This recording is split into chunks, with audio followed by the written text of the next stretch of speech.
Hello everyone पिला माने आज आम एसी ओडिया प्लस 3 रो जो तुमर सेमिस्टर एग्जाम हो 2024-25 रो क्वेश्चन पेपर टी डिस्कशन करबा। तो समस्ते भल भाव में वीडियो को देख जहाँफल पिला माने संपूर्ण विषय जानि परिबो। तुमर जो नूतन एनईपी जो लागू हो जाइछि तो तुम जो एनईपी द्वारा तुम जो सिलेबस रो माने क्वेश्चन गुड़िक बदली तुम सिलेबस चेंज होइछि। तो देखिबा एटे जो रहउछि तुमरो टाइम 3 घंटा रहिबो आ तुमरो जो फुल मार्क 80 मार्क रहउछि। ठीक अछि। तो देखिबा क्वेश्चन गुड़िक कोन कोन रहउछि। देखो तुमरो प्रथम रहउछि 1 मार्क रो तुमरो आसुछि 10 टी क्वेश्चन जाकि 10 मार्क तुमको मिलि जिवो। ठीक अछि पिला माने। तो देखो प्रत्येक प्रश्न रो उत्तर गोटे वाक्य रे लिखिबा पई कहिछि। प्रथम रही शब्द क्या कहुए पिला माने। ठीक है। तो क्वेश्चन गुड डिस्कसन कर दूसरी जो मैंने जो मान को किसी डाउट हम से कमेंट कर तुमको संपूर्ण विषय में कहीदेवी। ठीक अच्छे। तो प्रथम क्वेश्चन गुड़िक देखीदा। तो शब्द क्या कहुए प्रथम रही ख नंबर रही पिला माने कौन ना एक पदरे प्रकाश कर हाँ शक्तिंकर उपासक। ठीक अच्छे। तापर देखिबा नेक्स्ट कौन रही तुम रही घर ढेंकी कुंभीर रूढ़ीर अर्थ लेख। तापर तुम नेक्स्ट रही विपरीत अर्थबोधक शब्द लेख। ठीक अच्छे। लव असली। तापर तुम रही 1 नंबर रे वाक्यर योग्यता कहले कौन बुझ।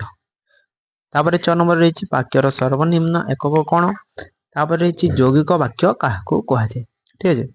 तो यहाँ तुम नेक्स्ट रही 6 नंबर अनुच्छेद कहले कौन बुझ। तापर रही अग्रलेख स्तंभ कौन। तापर नियर रही तुम जो विज्ञापन इंग्रेजी शब्द कौन। ठीक है बोला। तो यहाँ तुम रही 10 टी क्वेश्चन जहाँकि 1 मार्क थिला। तापर तुम रही जाउछि 2 मार्क क्वेश्चन जहाँकि 9 टी तुम आसी जाउछि तुमको 18 मार्क मिलिबो। ठीक है। तो देखिबा 2 नंबर क्वेश्चन गुड कौन रहउछि। तो क नंबर रहउछि शब्द केते प्रकार रो ओ कोन कोन। तापरे नेक्स्ट रही पिला माने बनानगत अशुद्धि कौन उदाहरण सह बुझाओ। तापर रही रूढ़ीर अर्थ कौन यह साधारणतः केते प्रकार। तापर देखिबा नेक्स्ट रही गठनगत दृष्टि वाक्य केते प्रकार ओ कौन कौन। तापर रही तुम मिश्र वाक्य क्या कहुए। ठीक अच्छे। तापर नेक्स्ट देखिबा केतोटी शब्द रे अनुच्छेदर शीर्षक लिखिबा उचित। ठीक अच्छे। 6 नंबर रही तुम खबर कागज रे केते प्रकार स्तंभ स्थान पाए। तापर 6 नंबर रही विज्ञापन केते प्रकार ओ कौन कौन। तापर रही फीचर क्या कहुए। ठीक अच्छे।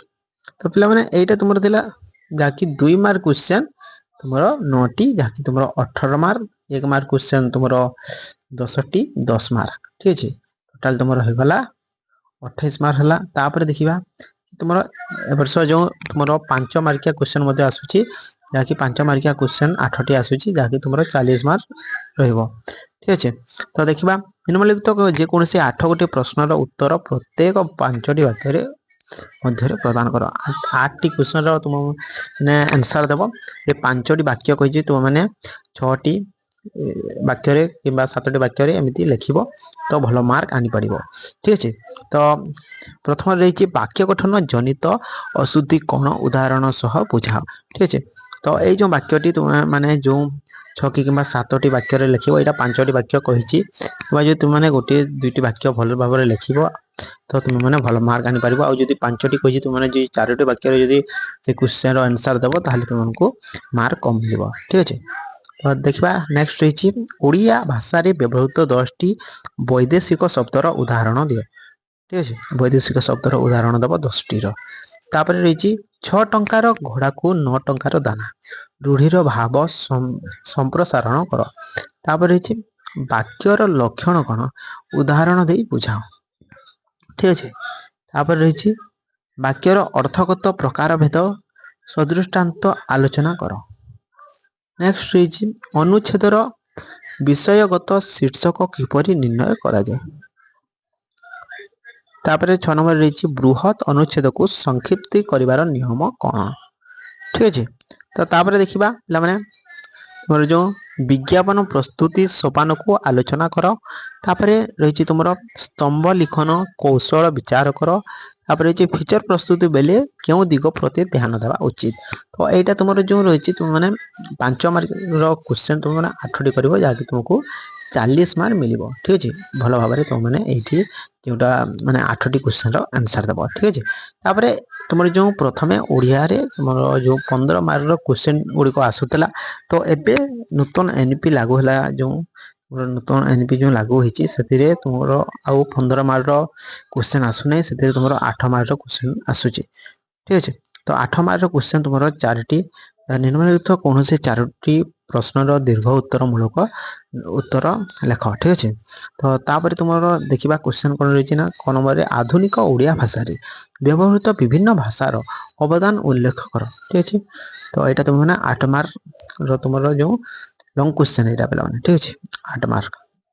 तापर देखा नेक्स्ट कौन रोचे ख नंबर रे वाक्य संप्रसारण कौन उदाहरण सह बुझाओ।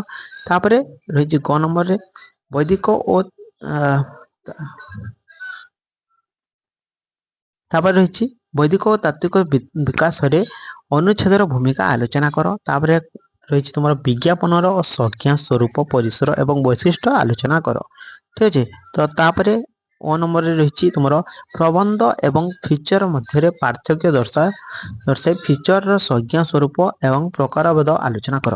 तो पिला माने एटा थिला तुम एसी ओडिया रो तुम जो माने सिलेक्टेड क्वेश्चन मध्य एटा ही तुम एग्जाम रे आसीबो। निश्चित भाव में प्रैक्टिस कर भल भाव में आउ तुम मैंने माने এই क्वेश्चन गुड़िक निश्चित भाव में प्रैक्टिस कर एमती क्वेश्चन आसीबो। एटा होची 2024-25 एकेडमी इयर पिला माने तुम मैंने एबे ये क्वेश्चन गुड़िक प्रैक्टिस कर नियो जहाँकि निजर तुम जो परीक्षा रे आसीबो।